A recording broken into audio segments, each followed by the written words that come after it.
Hi, this is Larry London. Welcome to the Voice of America. The program is Border Crossings, where we bring you a little closer to all the stars, the people that make the music. We're listening to a very, very popular song all around the world called Everywhere.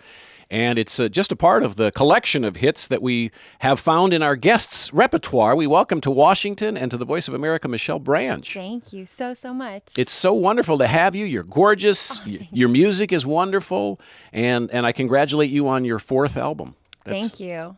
It's funny to hear Everywhere because this coming August will be the 10-year anniversary of my first album being released. And I guess when you love what you're doing, time just flies. I can't believe it's been that long. And the last time we spoke with you, it was around then. The first album 10 years ago. Don't stay away so long. I'll try not to. Now, the new album is called West Coast Time. You just put that name out. You just released the name because I've been checking, and you just announced the name.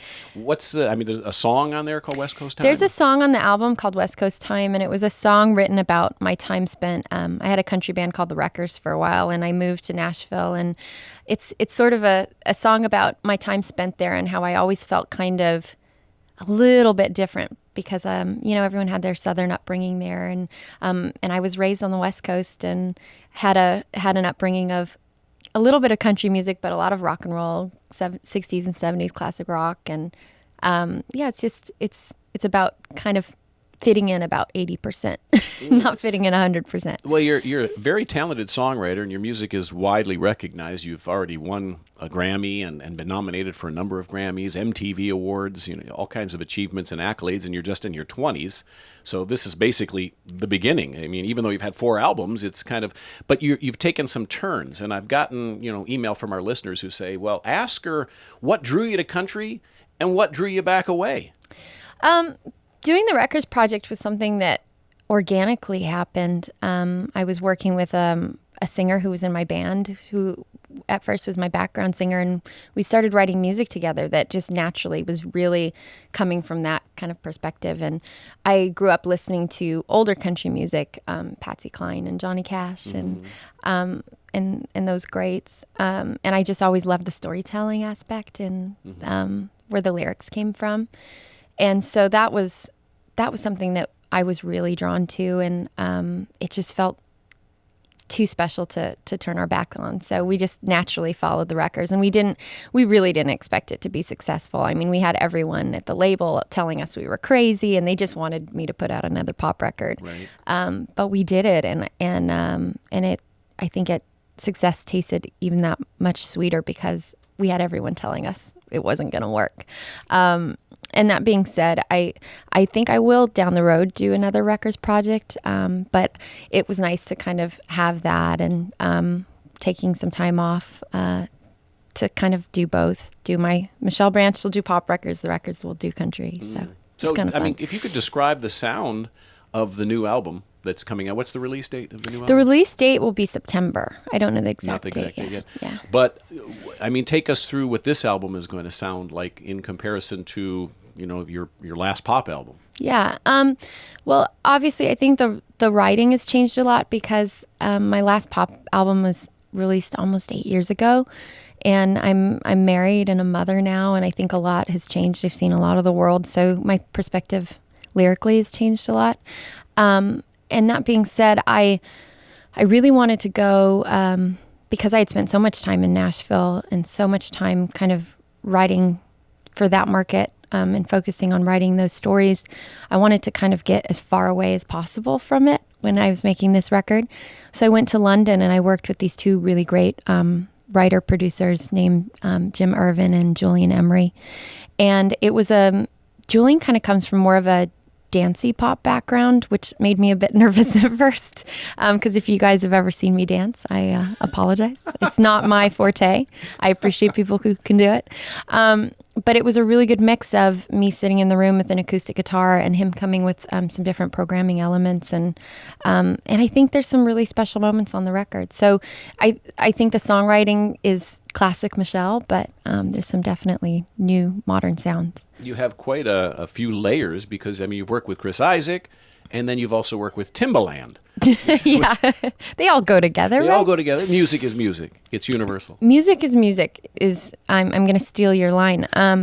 My favorite part about being a musician is collaborating with other artists. That's the most. That's when I get to have the most fun. And I'm asked to do certain projects here and there where I go, really, will that work? And the Timbaland project was one of them. We got asked to work together, and it was just so cool to kind of see what he brought to the table to just an acoustic guitar little ditty, and that was really a great experience. Now, I remember when we spoke 10 years ago, my memory tells me that we had a story about you in a golf cart chasing down a producer on a golf course Yes. to give a demo.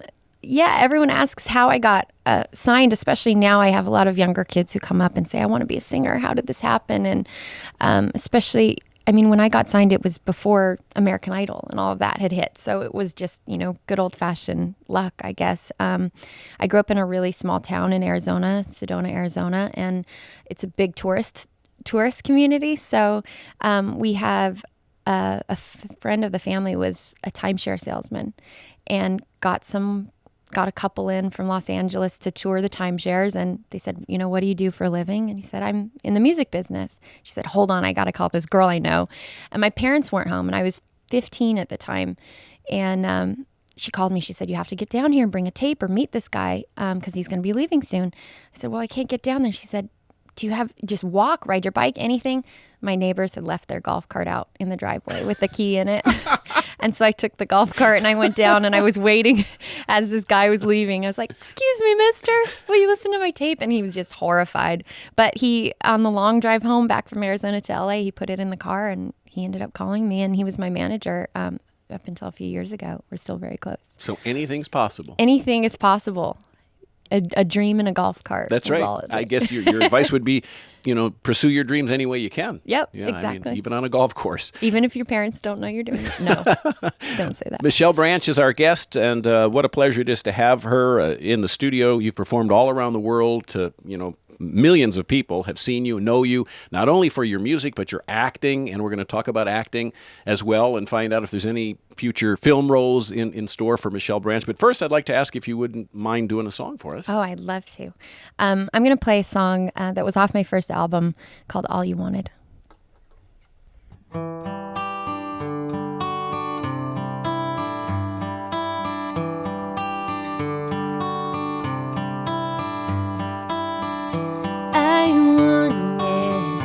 To be like you, I wanted everything. So I tried to be like you, and I got swept away.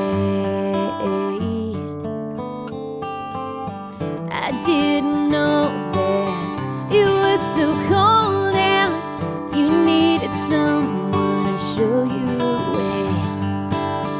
I took your hand and we figured out that when the tide comes, I take you away.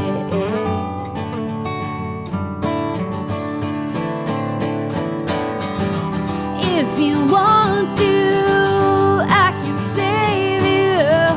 I can take you away from here. So love me inside.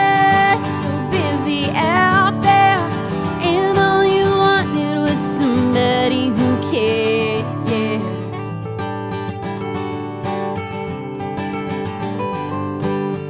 I'm sinking slowly, so hurry, hold me. Your hand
gone. Wow. Beautiful. Put your hands together. Thank yes. Michelle Branch, All You Wanted. Of course, she's got, Everywhere and Breathe and The Game of Love, which got you a Grammy with Santana. What a collection of hits. And we're looking forward to the new album in September, Thank you. I think people can buy it on Amazon and iTunes. iTunes, yep. How about your website? Yeah, you can go on my website, michellebranch.com, and we have the old records and some of the new stuff that's coming out. So Now, tell me, how does an 8-year-old end up in college? I auditioned when I grew up. I lived in Flagstaff, Arizona until I was about 11 years old, and we have Northern Arizona University there and a school of music, and I had been through every children's choir, and my parents were just like, she's just obsessed with singing. That's all she wants to do. What do we do now? And someone suggested I take voice lessons, but the problem was that usually teachers at the university didn't take on any students of my age. So I had to go in and audition, and I was so nervous, but fortunately got in. And I remember rushing out from grade school with my books and my bags, trying to get to the university, and I would be walking the campus with all these very scary grown-up college kids, and they'd be looking at me like, are you lost?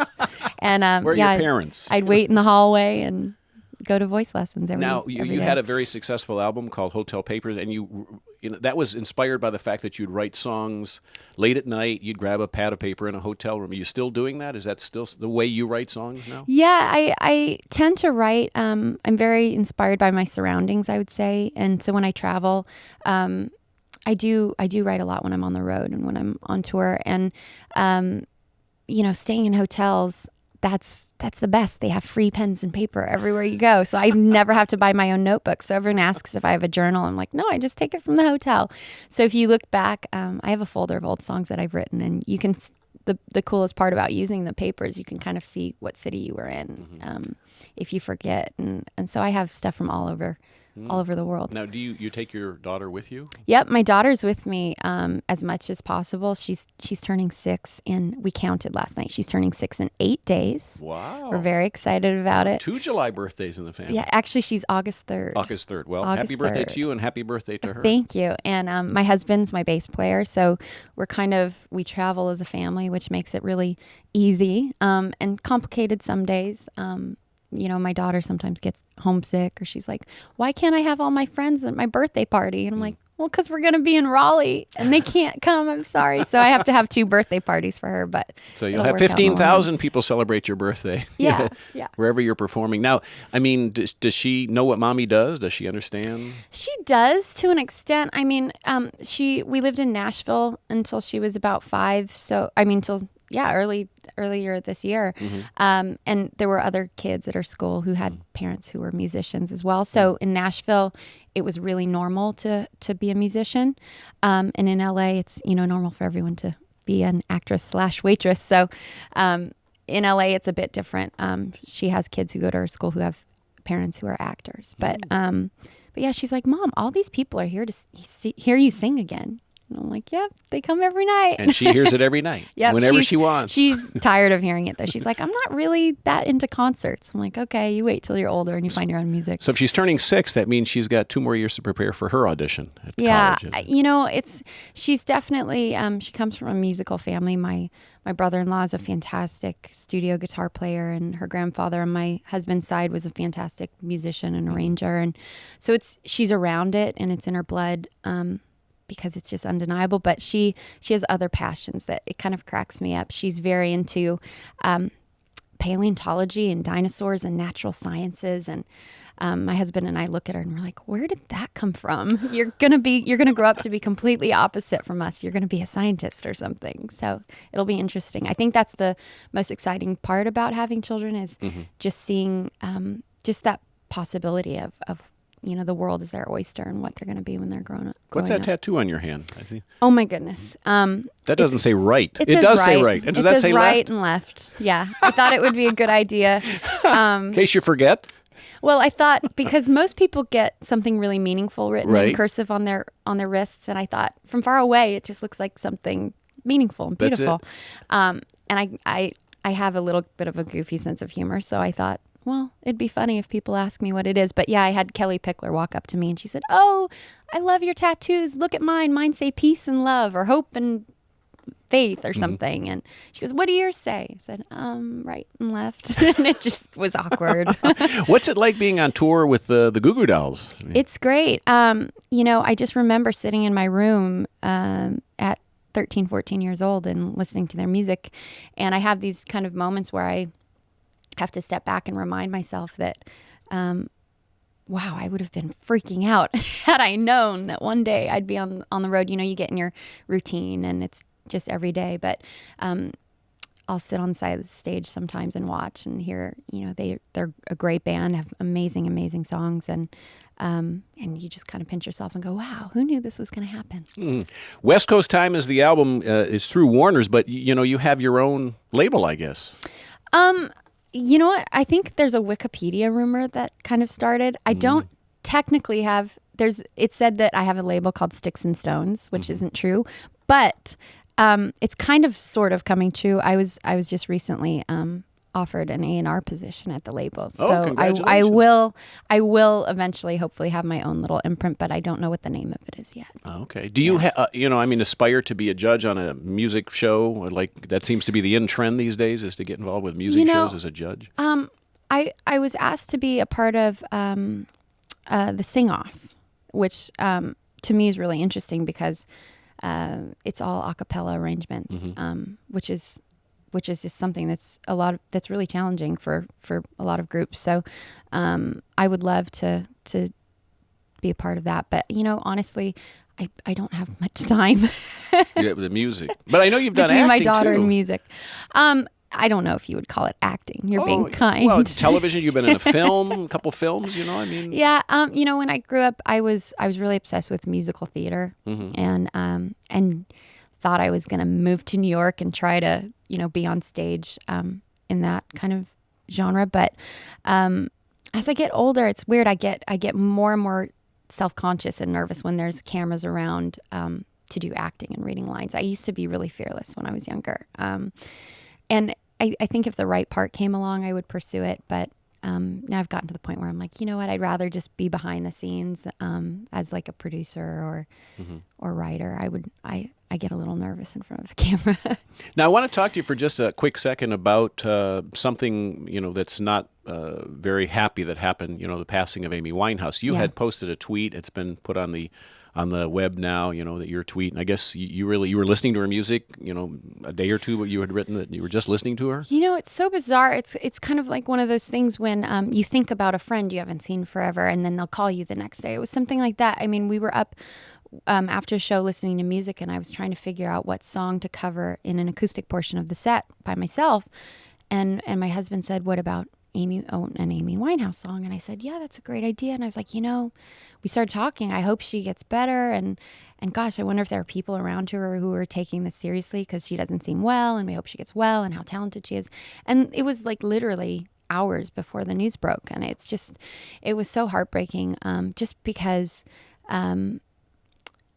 to lose a talent like that and at that age, and I can't believe I'm older than her. She was only 27 and it makes me sad. I have friends that I've known personally who have dealt with drug and alcohol abuse, and it's a horrible, horrible disease, and it's just so sad that that's the way that we had to lose her. All right. Well, I know that loss is shared by many people, and young, talented female artists.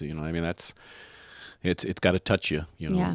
But this is Border Crossings on the Voice of America. We're talking with Michelle Branch. What's been the highlight for you so far? Your fourth album's coming out in September, and you've won so many awards and done so many things and concerts all around the world. If you could single out an event or something that's happened in your life? Earlier you mentioned that you lived in Hong Kong for a while, which reminds me of one of the most amazing pinch me moments I ever had was I got asked to open up for Neil Young in Hong Kong for a Harbor Fest. And I sat on the side of the stage watching him play some of my all-time favorite songs on acoustic guitar with his harmonica, playing Harvest Moon and watching the crowd who primarily didn't speak English sing every word looking over the harbor. It was like moments like that. I'm like, I learned guitar to Neil Young. Like, how am I sitting here right now? And those are the moments that just make me think, wow, life is just so fantastic. You just don't know. There's got to be something greater out there, because how could this happen? And you've performed in Japan. Yes. Yeah. And so Yes. how do you feel when you're on stage in a country where they don't speak English, but they know the words to Michelle Branch's music? It just shows the power of music, I think. I was in Singapore once, and there was a contest winner who was flown in from Thailand, and she did not speak a word of English, and she was saying through a translator that she loved the song Everywhere and how it gave her such hope and how it made her feel. And I asked the translator, I said, well, if you don't understand English, how do you know? And she said, I just know from the feeling of the way you're singing in the music. And that just shows, I mean, music can cross all boundaries and all borders and bring people together. At the end of the day, we all can turn on a 3-minute love song and identify with it, no matter where you are, what your background is, or what your upbringing is. And I just think that's such a powerful thing. Now, you talked about, fans from Singapore and playing in Japan. I have to mention that we have an Indonesian service. Yes. And I know you're part, well, there's some Indonesian in you. Yes. So my grandmother was born in East Java and was there during the war. And when the war ended, she left to the Netherlands, and my mother was born in the Netherlands. But yeah, I grew up eating Indonesian food, and I can't speak it, which is probably the most often asked Twitter question from Indonesian fans. I cannot speak Bahasa, but I can eat anything that you throw my way, and I can cook, and I can cook it too. So, unfortunately, there's not as I'm still trying to find a great Indonesian place, a restaurant here in the States, because I'm like, when I travel to Australia, or even, I mean, obviously Indonesia, but when I travel to other countries, it seems to be easier to find. So I'm like, okay, I need to find something that reminds me of my grandmother's cooking. So yet to find it. And what about the plans for more touring internationally for Michelle Branch? I'm hoping very soon. I heard a rumor I might be coming to Japan in October for some work, some promo, and I'm crossing my fingers that happens. I heard there might be a rumor that I'm finally going to Ireland early next year, which I'm excited about, because on my dad's side of the family is Irish, and I've never been. And yeah, now that I have my daughter, I'm hoping that I can get to share traveling is such a gift, and I'm hoping to bring her as much as possible and share that with her. So we'll see. Michelle Branch is here, and forgive Nick me for being Mayberry. rude. We have to introduce our in-studio guest. Yes, my guitar player, Nick Mayberry. He's from Sydney, Australia, and he's fantastic. And I'm so happy that he gets to join me on a lot of these shows and wake up early with me. Yeah, I've been seeing you on your website. You do a lot of acoustic stuff and a lot of in-studio performances. Yeah, that's at the end of the day, that's what I started doing. I'd show up anywhere a girl with a guitar will play. So it makes it easy. We don't have to drag around the whole band everywhere we go. Well, we're so happy to have Michelle Branch here in our studios. The new album is West Coast Time. I guess you're going to do a new single for us. Yeah, the single is a song called Loud Music, and it's a song kind of written about what would have happened had I not been exposed to some of my very favorite records and artists growing up, the Beatles, Led Zeppelin, Rolling Stones, stuff like that. So it sounds like a love song, but it's to a guy, but it's actually a love song to music. All right, here's Michelle Branch.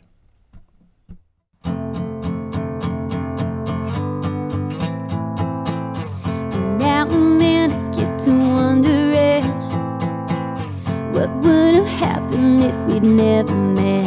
I don't know, you take a drag of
loud, so loud, so loud,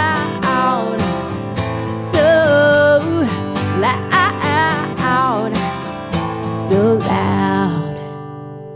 Michelle Branch, Loud Music from West Coast Time, the brand new album coming out in September. And gosh, what a pleasure it is to finally meet you in person. Thank you. 10 Likewise. years, it's been building, and I've been waiting, and so the moment's finally here, and thank you so much. And now you're not going to be able to get rid of me. Well, I hope not.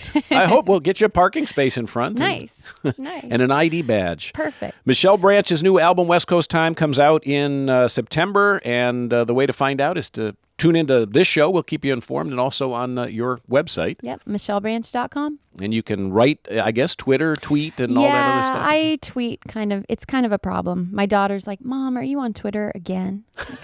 It's the best way to talk to everyone and kind of get a good perspective. And I really have a great relationship with a lot of people on Twitter. So it's a fun way to request songs or, reach out. And what's your Twitter address? Just at Michelle Branch. That's it. Yep. Just that easy. You got 40 million Twitter followers, and Not you that respond many. to each one of them. and I don't respond to no all wonder of them. I your can't daughter's promise saying, that. Mom, what are you doing? Yeah, no, but it's great. Like the other day, I was saying, I took some requests for an acoustic part of the show. I'm like, what song do you want to see me play? So it's really a fun way to get connected.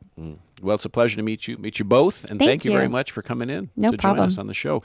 Get a copy of the album. It's called West Coast Time. Michelle Branch has been our guest, a Grammy-winning superstar.